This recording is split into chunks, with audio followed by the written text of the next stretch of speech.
అందరికీ నమస్కారం. లెపర్డ్ ఇప్పుడు మనం దివాన్ చెరువు ఆర్ఎఫ్లో 6th రోజు కనిపించింది, 6th సెప్టెంబర్. అక్కడి నుంచి 19th సెప్టెంబర్ ఆ రోజు మనకి మూమెంట్ అనేది స్టార్ట్ అయింది బయట దివాన్ చెరువు ఆర్ఎఫ్ నుంచి. ఇప్పుడు మనం కడియం ఏరియా లోపలో ఎంటర్ అయింది అనేది కన్ఫర్మ్ చేశాము. అక్కడ ఉన్న నర్సరీస్ లోపలో పగ్ మార్క్ కూడా మనకి కనిపిస్తుంది. నిన్న వర్షం వల్ల పగ్ మార్క్స్ మనకు పూర్తిగా దాని ట్రాక్ కనిపించలేదు కాబట్టి ఈరోజు మార్నింగ్ తెల్లవారుజాము నుంచి మొత్తం కూడా ట్రాక్ చేస్తున్నాము పగ్ మార్క్స్ని. అండ్ కొద్దిగా చోటు ఐడెంటిఫై చేశాము పగ్ మార్క్ రిపీటెడ్ మూమెంట్ ఉన్నాయని. ఇది మనం కెమెరా ట్రాప్ చాలా చోటు ప్లేస్ చేశాము. 20 కెమెరా ట్రాప్స్ ఇప్పుడు దాకా ప్లేస్ చేశాము. Other than that CCTV cameras కూడా అక్కడ ఫిక్స్ చేశాము. అండ్ నర్సరీస్ అసోసియేషన్తో మీటింగ్ అనేది నిన్న జరిగింది. వాళ్ళ కోఆపరేషన్, వాళ్ళ దగ్గర ఉన్న ఆల్రెడీ ఎస్టాబ్లిష్ సీసీటీవీ కెమెరాస్ దాని ఫుటేజ్ కూడా మాతో షేర్ చేయమని ఇన్ఫర్మేషన్ గ్యాదరింగ్ కోసం ఒక కోఆర్డినేషన్ పెట్టుకున్నాము. అండ్ నర్సరీస్ ప్రతి నర్సరీలో ఉన్న స్టాఫ్ కూడా పగ్ మార్క్ అంటే ఎలా ఉంటుంది, ఈ లెపర్డ్కైనా సైజ్ ఆఫ్ పగ్ మార్క్ ఎంత అనే డిస్కషన్స్ జరిగింది. ఇప్పుడు వాళ్ళు మోటార్ రూమ్లో వెళ్తున్నా లేకపోతే ఒక షేడ్ నెట్ని ఓపెన్ చేస్తున్నా ఎలా మనం ఫస్ట్ ప్రికాషన్ తీసుకోవాలి, అక్కడ నర్సరీ ఏరియాలో ఉన్నవాళ్ళు టార్చ్ ఎలా వాడాలి, దేనికి మనం లోపల వెళ్ళందు ముందు టార్చ్తో లైట్ కొట్టి ఫస్ట్ అక్కడ యానిమల్ లేదా అనేది కన్ఫర్మ్ చేసుకోవాలి అనేది కూడా వాళ్ళకు నిన్న చెప్పడం అనేది జరిగింది. ఈరోజు మళ్ళీ మనం ట్రాప్ కేజ్ అనేది ఫిక్స్ చేయడం కడియం ఏరియాలో మొదలు పెడతాము. కన్ఫర్మ్ పగ్ మార్కు మనకు కొద్దిగా చోట్ల దొరికింది కాబట్టి ఆ ఏరియాలో పబ్లిక్ కొద్దిగా డిస్టర్బ్ చేయకుండా ఉంటే ఈ ఆపరేషన్ ఇంకా మనకి ఎఫెక్టివ్ అండ్ సక్సెస్ఫుల్గా ఉంటుంది. ఒక చోటు పగ్ మార్క్ కనిపించిందంటే మొత్తం క్రౌడ్ అక్కడ వచ్చి దాన్ని డిస్టర్బ్ చేసేస్తే మళ్ళీ మనం ట్రాప్ కేజ్ పెట్టినా కూడా అక్కడ యానిమల్ రాదు. ఎందుకంటే ఎంత హ్యూమన్ ఇంక్రీజ్ అవుతున్నామో అంత ట్రాప్ కేజీకి అది యానిమల్ దాన్ని అవాయిడ్ చేస్తూ వెళ్తుంది.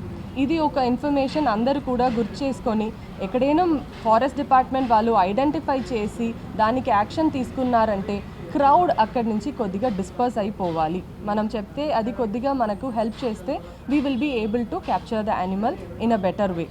ఇప్పుడు డ్రోన్ కూడా యూజ్ చేస్తున్నాము. మన ఫారెస్ట్ ఏరియా లోపల క్యానపీ ట్రీ కవర్ ఎక్కువ ఉన్నాయి కాబట్టి డ్రోన్ ఇమేజ్ మనకు సక్సెస్ఫుల్గా రాలేదు. ఇక్కడ మనకు క్యానపీ ట్రీ తక్కువ ఉంది, నర్సరీ కొద్దిగా ఓపెన్ ఏరియా ఉన్నాయి కాబట్టి డ్రోన్ సహాయం కూడా ఇక్కడ మనం ఎక్కువ వాడుకోవచ్చు అనేది అనుకుంటున్నాము. ఈరోజు డ్రోన్ యూసేజ్ అనేది మళ్ళీ మొదలు పెడతాం. అండ్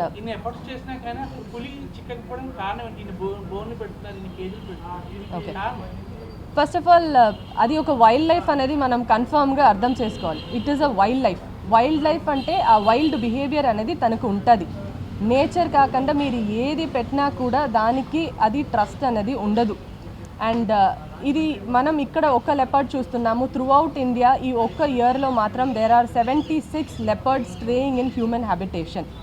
ఇప్పుడు మనకి లెపర్డ్ ఇది న్యాచురల్ హ్యాబిటేట్ కాదు అని అనుకుంటున్నాం. బట్ లెపర్డ్కి ఒక కోకోనట్ ఫామ్ అయినా సరే, సీతాఫల్ గార్డెన్ అయినా సరే, ఫారెస్ట్ అయినా సరే ఒకేలాగానే అనిపిస్తుంది.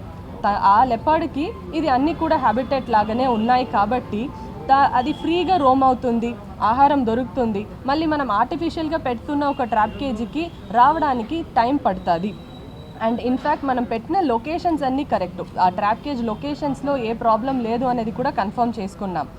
అయినా కూడా ఇప్పుడు హ్యూమన్ హ్యాబిటేషన్ దగ్గర ఉన్నాయి కాబట్టి ఇంకా కొద్దిగా సీరియస్ ఎఫర్ట్స్ అనేది తీయాల్సి ఉంటుంది. అండ్ క్యానపీ కవర్ తగ్గింది కాబట్టి డ్రోన్ కూడా మనకి ఎక్కువ సపోర్ట్ చేస్తుంది అని అనుకుంటున్నాము. అండ్ ఇప్పుడు మనకి కోనసీమకి దగ్గర ఉంది. ఇది ఇక్కడ రాజమండ్రి డిస్ట్రిక్ట్లో ఉన్నాయి, అయినా కూడా అది కోనసీమకి దగ్గర ఉన్నాయి కాబట్టి కోనసీమ డిఎఫ్ఓ గారు ప్రసాద్ రావు గారితో కలిసి ఈ కోఆర్డినేషన్ అనేది ఇంకా ఆపరేషన్లో స్టార్ట్ అవుతుంది.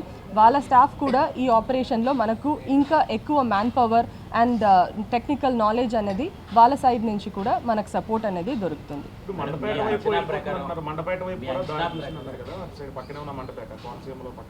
ఓకే,